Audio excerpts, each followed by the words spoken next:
Today we're going to talk about just a few different varieties of kind of businesses.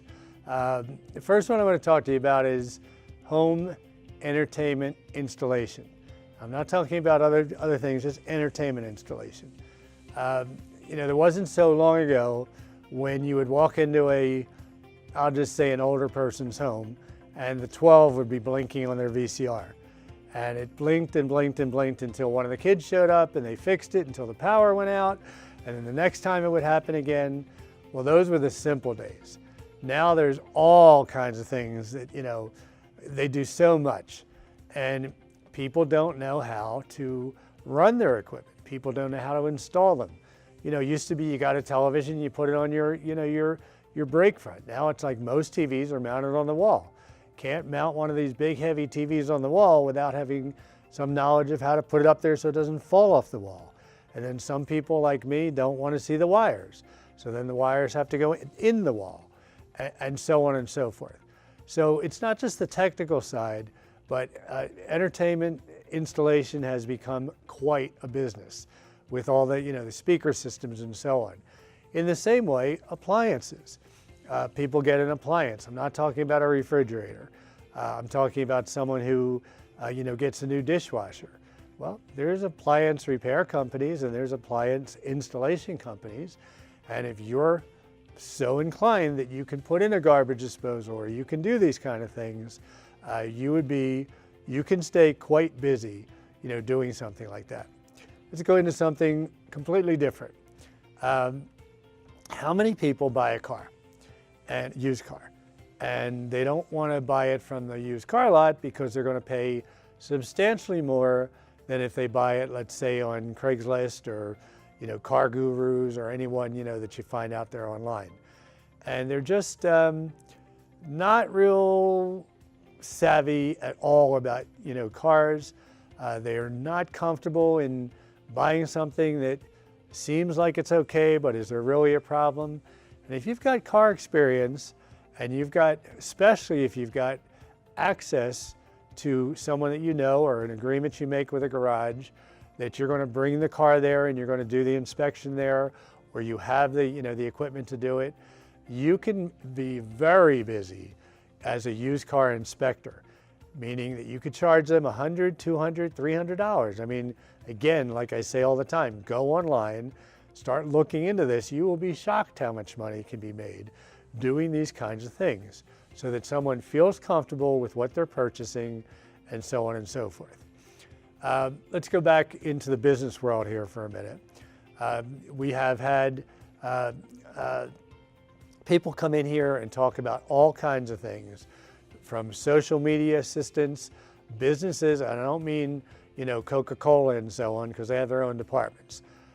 People are going into business right and left, just like I hope you'll do. And you need to know how to use social media effectively. And most people realize very quickly that they can't do that and their business at the same time. So social media assistance is a business that is very, very, very, very valuable.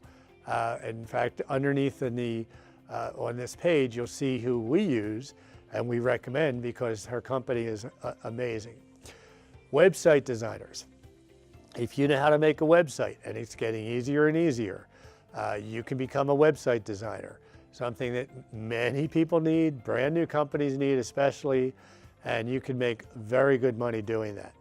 If you're opposite of me, you're great at bookkeeping. As I joke sometimes, my idea of bookkeeping is make more money than you spend, give the accountant at the end of the year all your box of receipts, and you're doing fine because you're making more than you're spending. That's not acceptable in the real world of business. My wife, and we have a bookkeeper and we have an accountant, has taken care of this for years. It's something that you can do.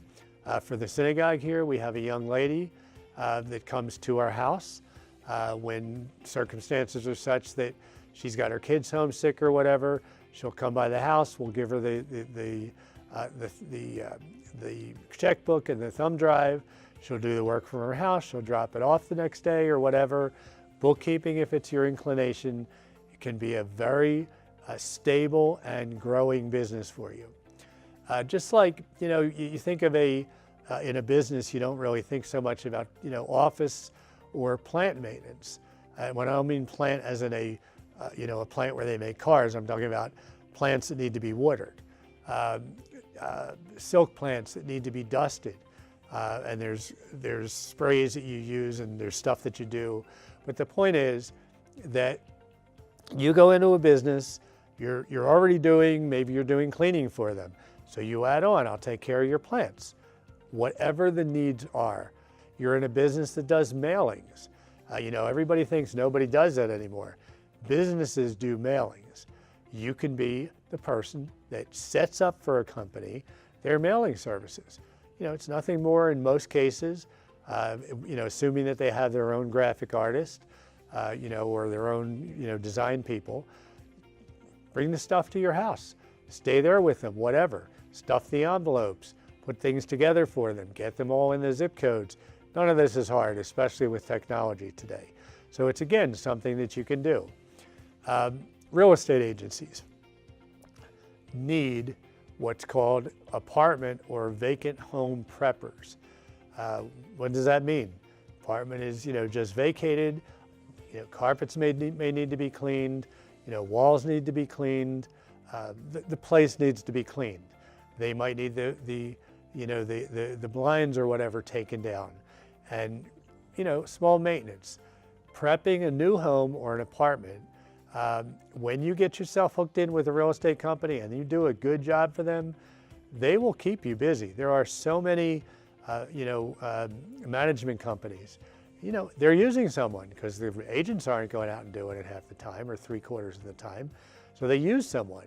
Well, when that someone screws up, as they invariably do, because their employee that they had, just isn't doing the job, or they stole something, whatever it is not important. The point is, keep your eyes open and get out there in the world and talk about that. When you're in a real estate office, I can tell you this for a fact. In fact, Greg and Terry Baker were here, and I think it was Terry was talking about they're realtors in our congregation, and they also are very successful. They both take about 50 pictures each of a home. Greg seems to have a better knack at certain areas, and Terry has a different, knack in other areas. If I went and took pictures of a home, they would either be too dark, they would not be the right whatever. It is crucial in a real estate transaction, because everything's online now, and it's true. When a person, and I did this, when a person goes and they're going to buy a home, the first thing they do when they're, like, say, on their realtor.com or whatever, or Zillow or whatever, before they look at all the details, they look at the pictures.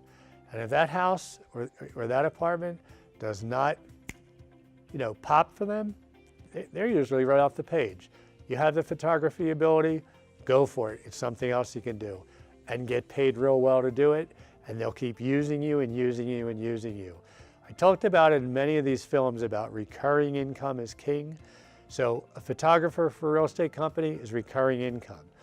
Vacant, homes, vacant apartments is recurring income. Mailing services are recurring income. Bookkeeping is recurring income.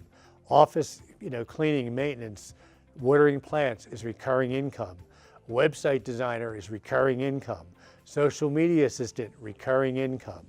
Used car inspector, not so recurring, because most people don't buy a car very often. Appliance repair, I'm just backing up the things that we talked about. It's not the same thing. It's not very common, but people use you over and over. Home entertainment installation, now that depends on how technical they are. Well, I shouldn't say installation. When they get a new device, it could be their cell phone, it could be a brand new TV, it could be a new, audio system. You're there, you taught them, you told them what to do. Something happens, the power goes out, the remotes aren't working, the TV's not working.